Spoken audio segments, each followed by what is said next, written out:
Allah қуанышымды құттықтап, бала шағамның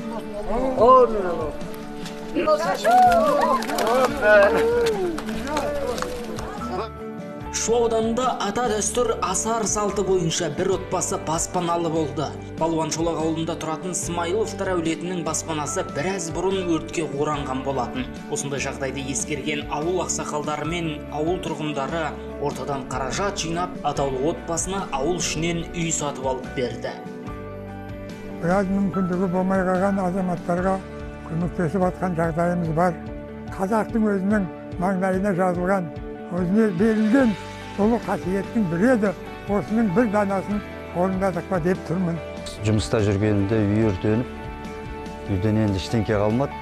Не істеймін енді деп сөйтіп өзім басым қатып отқан болса, ауылдың адамдары, өздері ақсақалдары, әкімі бәрі өздері жиналып, бір ауылдан бүкіл ауылдың жасы бар, кішісі бар, әйтеуір бәрі асарлатып, ақша жинап өздері бір осы үйді алып беріп маған.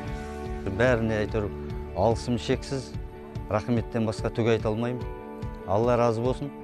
Жұдырықтай жұмылған ауыл тұрғындары сатып алынған үйге жөндеу жұмыстарын да жасаған. Бұл жұмыстардың материалдарын алуға және құрылыс жұмыстарын жүргізуге ауыл жастарының қосқан үлесі ерекше дейді ақсақалдар. Айта кетейік, ағымдағы жылы асар жобасы облыстың барлық ауданында басталған болатын. Енді міне игі іс ауылдарда да жалғасуда.